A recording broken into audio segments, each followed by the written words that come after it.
Good evening, it's 8 o'clock. I'm Sally Baudet, live from Johannesburg. Your top stories this evening. A jazz giant has left us. Legendary Zimbabwean musician Oliver Mtukudzi dies at the age of 66 after a short illness. A morning commute ends in tragedy for a train passenger in Cape Town. This while horrified commuters and the media look on. The Zuma years destroyed confidence amongst investors in South Africa. And our Finance Minister, Tito Mboweni, blames former President Jacob Zuma for our country's financial problems. We'll go live to Davos, Switzerland a little later in the bulletin. Well, we start with sad news this evening. Legendary jazz musician Oliver Mtukudzi has died at the age of 66. The artist from Harare released nearly 60 albums in his lifetime. He's one of Zimbabwe's most recognized voices and has won many awards.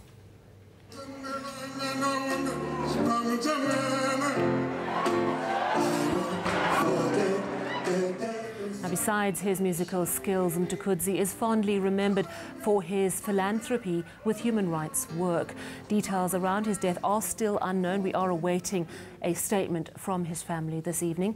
Musician and UNICEF Ambassador Yvonne Chaka has paid tribute to the legend.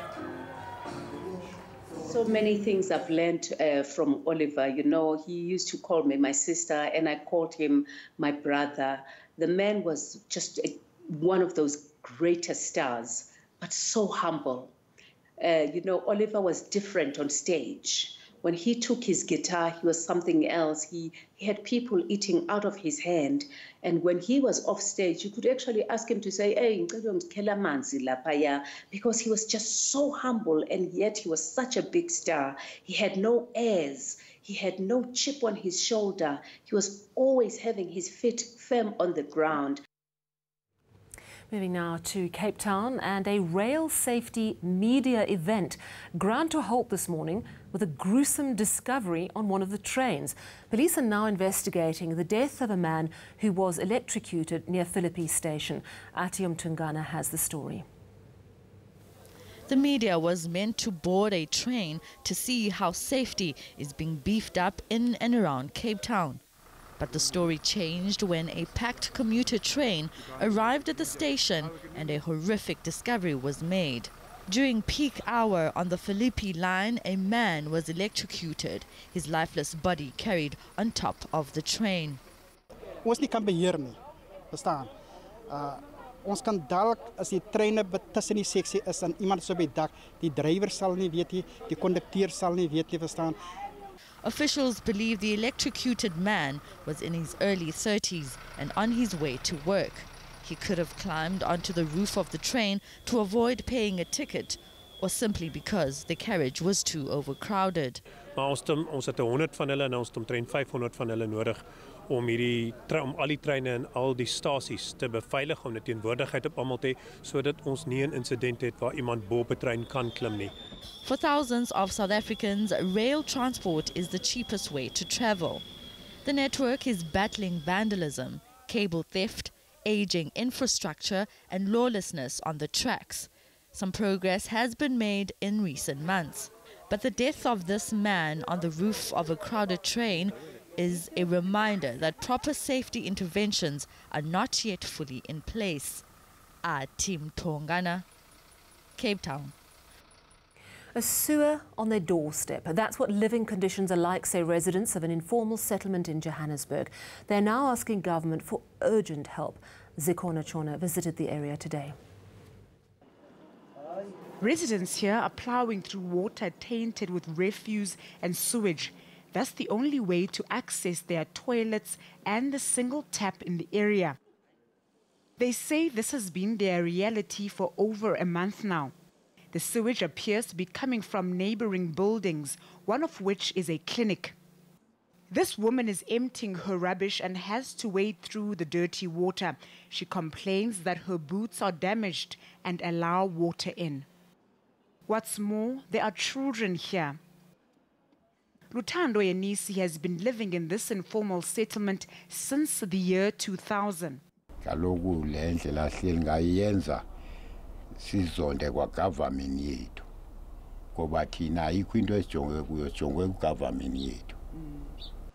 Residents are claiming the poor conditions are making them fall sick. Kudala ndisiza apha ekliniki maybe ndina 6 times ndisiza apha ekliniki ababona into oma ndingena kula manzi la abulileyo ndivele ndigule nomntana am futhi akekho right unale into ndinayo iyarhutha. Toilets here are also only drained infrequently, and they're complaining that this rubbish bin never gets emptied. The city of Johannesburg is saying that it's the first time it's hearing of this. It's noted the problem and is promising to investigate. But for those living here right now, it's called comfort. Zikhona Shona, Johannesburg. To the Northwest Province now, Basic Education Minister Angie Motshekga says she would have handled the law school Schweizer matter differently. Now, earlier this month, a photograph went viral showing black and white children seated separately. Now, the school has shown other photos where children of all races are sitting together, but the matter has led to an investigation and the teacher who took the photo has been suspended. Tomorrow, an urgent application to set aside her suspension is expected in the Johannesburg Labour Court. In an interview with eNews earlier today, Minister Motshekga said the Northwest Education MEC, Selo Lehari, should have conducted an investigation into the matter before suspending the teacher. If I was him, I was going to say, wait, camera, wait, everybody, let me try to understand what was happening here so that we can deal with it properly. Then I know who separate children and what was the intention and deal with it in that sense. But I just have difficulties with reacting at the moment without giving yourself space to understand what was happening and possibly finding a long-term solution. Because what is for me important is to help the school to understand the importance of integration and how to handle it. Former Bosasa COO Angelo Agrizzi continued his testimony at the state capture inquiry today. The facilities management company was investigated over 10 years ago by the Special Investigating Unit. In 2008, Bosasa's IT experts ran a deleting blitz, expunging 40,000 folders and files. Now, the SIU managed to recover only some of the deleted information. Our reporter Erin Bates has the latest revelations from a man we've all come to know quite well. After 6 days and counting, Angelo Agrizzi has testified the longest of all Zondo Commission witnesses to date. Former Chief Financial Officer for Correctional Services Patrick Gillingham is being accused of giving Bosasa the competitive edge. A special investigating unit report found he controlled unlawful tender processes. Agrizzi has testified he personally handled Gillingham's monthly bribes of up to 110,000 rand. If you've ever wondered who all this cash was for, here Bosasa CEO Gavin Watson speaks about Patrick. Yeah, because Patrick phoned me, that's why. Yeah, okay. This was the whole plan from the beginning, was to capture the correctional services.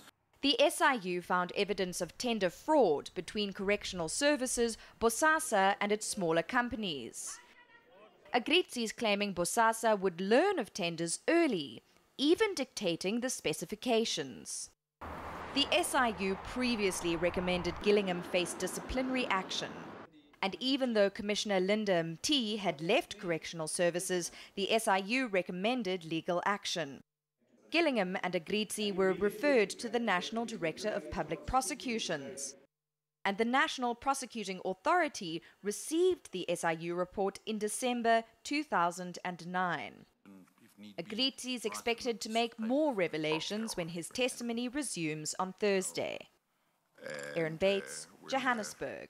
Let's head on eNews, all the latest from Davos, Switzerland.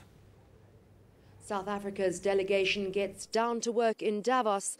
I'm Annika Larson at the World Economic Forum, following their every move as President Ramaphosa woos investors and leaders from around the world. Of course, we'll be chatting to Annika in just a few moments, and you'll have all our market news as well. That's right, Sally. So the local currency gained as much as 1.1% today after interest rates and inflation data showed a drop in price increases in December.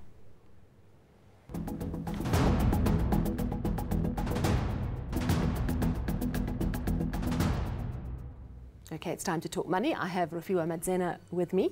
And let's go straight to news from Davos, where global leaders are gathered for the World Economic Forum meeting. Now, this afternoon, we heard from our Finance Minister, Tito Mboweni. He pulled no punches, pinning the blame for our country's troubles on one man. Let's take a listen. Last year, there was a lot of excitement about South Africa, that South Africa was turning a new chapter after 9 wasted years of the Zuma administration. And now we are here this year to re-emphasize once again that South Africa is on the path of renewal and growth. And I think that is an important message. And from the interactions that I've had here in Davos, I can assure everybody that our message is being well received. Oh, so throwing some shade there at former President Zuma. Is that classic Tito Mboweni being his outspoken self, or reflecting the broader general view from Team SA? Let's find out from Annika Larsen. She's joining us now from Davos. Annika, you did that interview.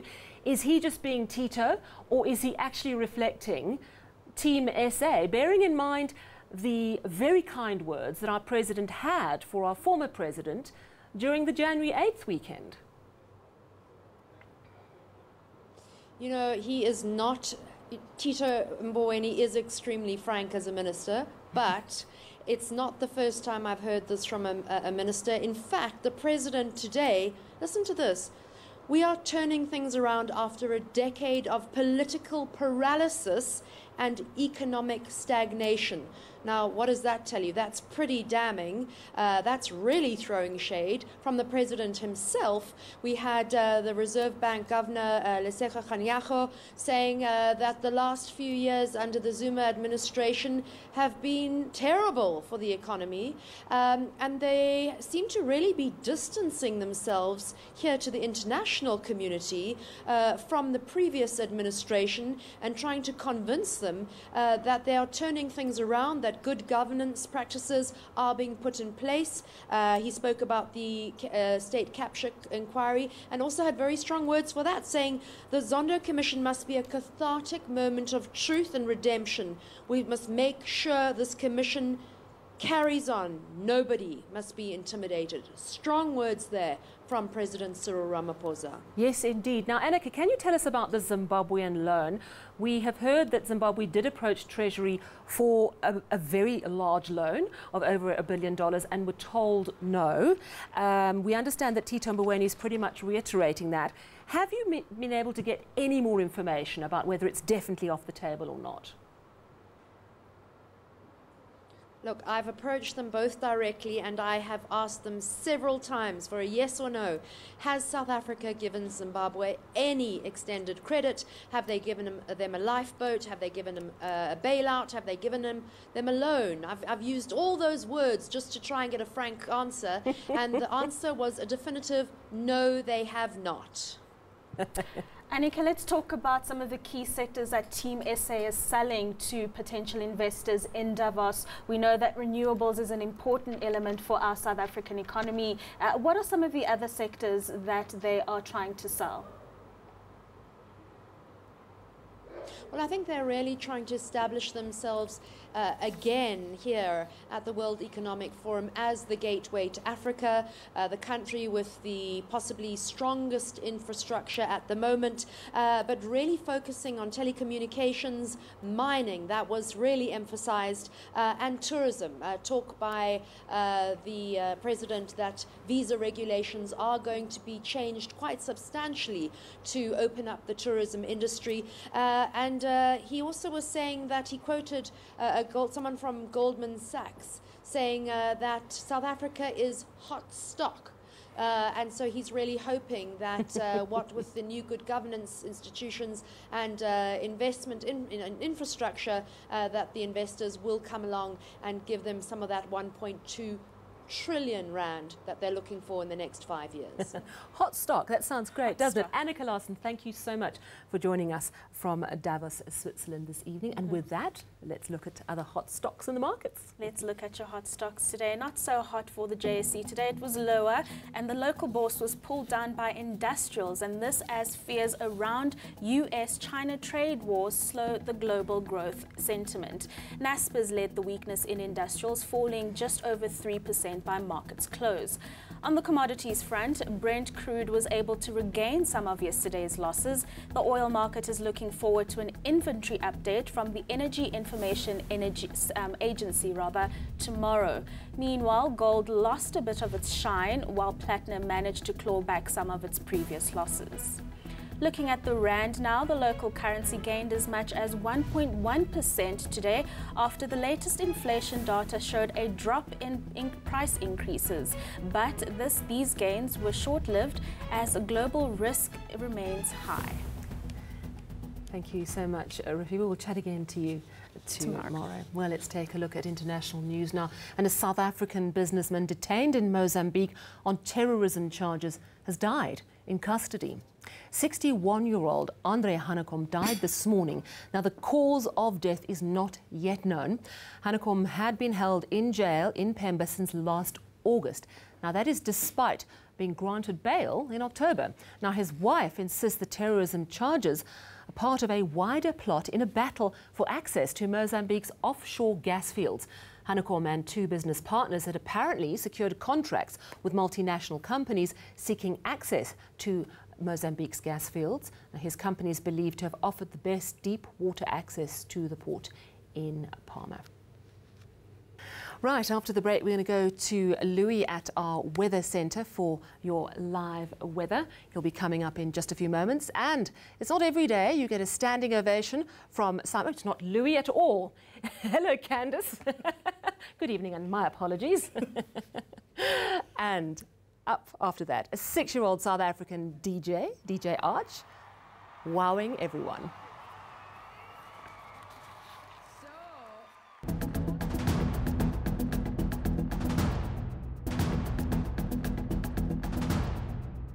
Let's get your weather news. Now down to Cape Town we go. Candice McKechnie is standing by. And Candice, hi. I was hearing thunder as I was prepping for the bulletin a little earlier. You are correct, Ali. We definitely saw a few showers and thunder showers over Gauteng yesterday, and that chance of thunderstorms increases as we head towards the weekend. But whilst temperatures continue to soar over South Africa's interior, heatwave conditions continue over parts of the Northern Cape, Northwest and the Free State. We had yet another cold front sweeping over the southern part of South Africa. Now, due to that front, we'll see cloudy and wet weather over parts of the Eastern Cape and KZN on Thursday, with sunny and warmer weather over the western parts, but with cooler temperatures into the Eastern Cape. And then later on in the day, we'll see thunder showers forming over the northeastern and eastern interior. Still hot and dry as we head towards the Northern Cape, just shy of 40 in Uppington. Mostly clear for Sutherland at 27 degrees. It'll be a warm day across the Western Cape interior as well as into Cape Town at 25. And George can expect a cool day at 21 with a slight possibility of early morning drizzle. We'll see some rain along the Eastern Cape coastline with cooler temperatures over this part of South Africa. 22 and cloudy with rain for Mthatha. You'll also see cloudy and cool weather for much of KwaZulu-Natal with up to a 60% chance of rain along the coast. Isolated thunder showers are forecast over the majority of Mpumalanga, except over the far northeastern parts where partly cloudy and hot weather is expected. You'll also see a hot day for much of Limpopo, but with thunder showers over the southwestern parts as well as over the eastern part of northwest. Yet another sizzling hot day here, Vryburg and Mahikeng at around 40 degrees. Toasty as we head towards Bloemfontein at 37 with a sunny day with isolated thunder showers over the eastern part of the province as well as into Gauteng. We're expecting another sweltering hot day here, 35 for Pretoria and Johannesburg and Vereeniging, both topping 33 degrees. We're forecasting rain and slightly cooler weather along the coast between George and Richards Bay on Friday. Hot weather and thunderstorms continue for Gauteng with a cooler day for Bombela at 26. It'll be a similar day on Saturday with thunder showers in the northeast, cloudy, wet and and cool weather for KwaZulu-Natal, but with sunny and hot conditions in the west. That's all from the Weather Centre for now. Have a good night. Thank you very much, Candice McKechnie. And finally, a 6-year-old South African has got South Africa and the world tapping to his beat. DJ Arch Jr. has stolen the show at America's Got Talent.